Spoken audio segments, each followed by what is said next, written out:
বিশ্ব স্বাস্থ্য সংস্থা থেকে আনুষ্ঠানিকভাবে বেরিয়ে গেল যুক্তরাষ্ট্র।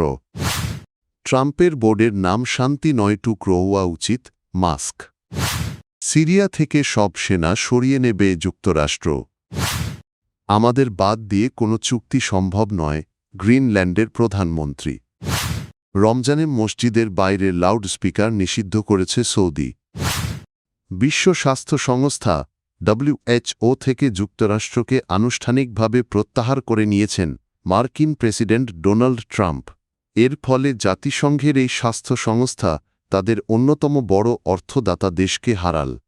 বিবিসি জানায় 1 বছর আগে নির্বাহী আদেশের মাধ্যমে WHO ছাড়ার ঘোষণা দিয়েছিলেন ট্রাম্প। কোভিড-19 মহামারীর সময় সংস্থাটির বিরুদ্ধে চীন ঘেঁষা আচরণের অভিযোগ তুলে এই সিদ্ধান্ত নেওয়া হয়। যুক্তরাষ্ট্রের স্বাস্থ্য ও মানবসেবা বিভাগ জানিয়েছে, মহামারী মোকাবিলায় WHOর ব্যর্থতা, প্রয়োজনীয় সংস্কার না করা এবং রাজনৈতিক প্রভাবের কারণেই যুক্তরাষ্ট্র সরে দাঁড়িয়েছে। তবে WHO এসব অভিযোগ প্রত্যাখ্যান করেছে। সংস্থাটির মহাপরিচালক টেড্রোস আধানম গেব্রেয়েসুস বলেন, যুক্তরাষ্ট্রের এই সিদ্ধান্ত বৈশ্বিক জনস্বাস্থ্যের জন্য ক্ষতিকর। তিনি পোলিও নির্মূল, এইডস প্রতিরোধ এবং মাতৃমৃত্যু হ্রাসে WHOর গুরুত্বপূর্ণ ভূমিকার কথা তুলে ধরেন। উল্লেখ্য, ভবিষ্যৎ মহামারী মোকাবিলায় আন্তর্জাতিক চুক্তি অনুমোদন করলেও যুক্তরাষ্ট্র তাতে অংশ নেয়নি।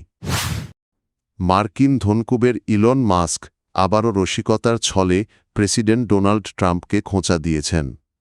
তিনি বলেছেন, ট্রাম্পের বোর্ড অব পিস এর নাম শান্তি, পিস না হয়ে পিস বা টুকরো পিস হওয়া উচিত ছিল। দাভোসে বিশ্ব অর্থনৈতিক ফোরামের এক প্যানেল আলোচনায় মাস্ক বলেন, আমি যখন শান্তি বোর্ডের কথা শুনলাম তখন ভাবলাম, এটা কি শান্তির বোর্ড নাকি গ্রিনল্যান্ডের ছোট টুকরো কিংবা ভেনেজুয়েলার এক টুকরো অংশ? তার এই মন্তব্যে দর্শকদের মধ্যে হাসির রোল পড়ে যায়। পরে তিনি যোগ করেন, আমরা তো সবাই কেবল শান্তিই চাই। ট্রাম্পের নেতৃত্বে গঠিত এই শান্তি বোর্ড শুরুতে গাজা যুদ্ধবিরতি তদারকির উদ্যোগ ছিল। তবে এখন ট্রাম্প প্রশাসনের পরিধি বাড়িয়ে ভবিষ্যতে বিভিন্ন আন্তর্জাতিক বিরোধ মেটানোর প্ল্যাটফর্ম হিসেবে গড়ে তুলতে চায়।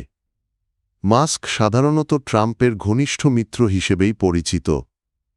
তবে সাম্প্রতিক সময়ে তাদের সম্পর্কে টানাপোড়েনের মধ্যেই এই ব্যঙ্গাত্মক মন্তব্য নতুন আলোচনার জন্ম দিয়েছে।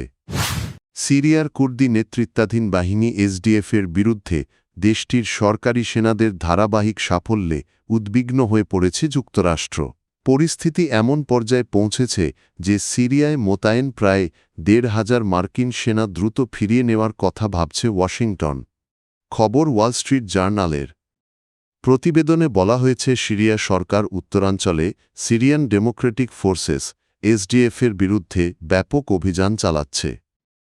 SDF-এর সাংগঠনিক কাঠামো ভেঙে পড়লে সেখানে মার্কিন সামরিক উপস্থিতির আর কার্যকর প্রয়োজন থাকবে না, এমন মূল্যায়ন করছে পেন্টাগন।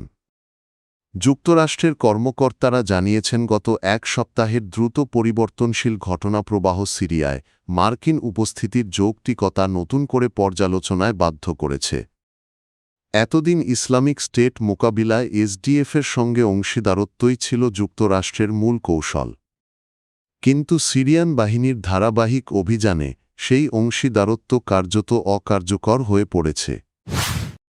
গ্রিনল্যান্ডের প্রধানমন্ত্রী জেন্স ফ্রেডেরিক নিলসেন জানিয়েছেন, গ্রিনল্যান্ড নিয়ে যুক্তরাষ্ট্রের প্রেসিডেন্ট ডোনাল্ড ট্রাম্প যে ফ্রেমওয়ার্ক চুক্তির কথা বলেছেন সে বিষয়ে তিনি কোনো তথ্যই জানেন না।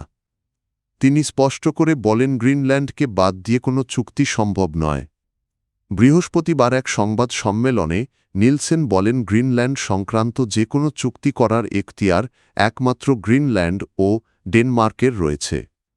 তিনি জোর দিয়ে বলেন, ভৌগোলিক অখণ্ডতা, সার্বভৌমত্ব এবং আন্তর্জাতিক আইন অবশ্যই সম্মান করতে হবে। ন্যাটোর মহাসচিব মার্ক রুটের সঙ্গে বৈঠকের পর ট্রাম্প দাবি করেছিলেন, গ্রিনল্যান্ড নিয়ে একটি ফ্রেমওয়ার্ক চুক্তি হয়েছে এবং যুক্তরাষ্ট্র আর বলপ্রয়োগের পথে যাবে না। তবে এই চুক্তির বিস্তারিত এখনও অস্পষ্ট। নিলসেন বলেন, বল প্রয়োগের হুমকি থেকে সরে আসায় তিনি স্বস্তি পেয়েছেন। তবে তিনি জানান, আলোচনায় তিনি অংশ নেননি এবং চুক্তির বিষয়বস্তু তার জানা নেই। আসন্ন পবিত্র রমজান মাসে মসজিদের বাইরে লাউডস্পিকার ব্যবহার নিষিদ্ধ করেছে সৌদি আরব। তবে আজান ও ইকামতের সময় মসজিদের বাইরের লাউডস্পিকার ব্যবহার করা যাবে। দেশটির ইসলামিক বিষয়ক কল ও গাইডেন্স মন্ত্রী শেখ আব্দুল লতিফ আল শেখ এই নির্দেশনা জারি করেছেন বলে জানিয়েছে সৌদি গেজেট। মন্ত্রণালয়ের ঘোষিত রমজান প্রস্তুতি নির্দেশনায় বলা হয়েছে, নামাজের সময়সূচি কঠোরভাবে মেনে চলতে হবে। বিশেষ করে এশার আজান ও নামাজের সময়ের বিষয়ে গুরুত্ব দেওয়া হয়েছে। মসজিদের পরিচ্ছন্নতা, নিরাপত্তা এবং ব্যবস্থাপনায় বাড়তি নজর দেওয়ার নির্দেশ দেওয়া হয়েছে।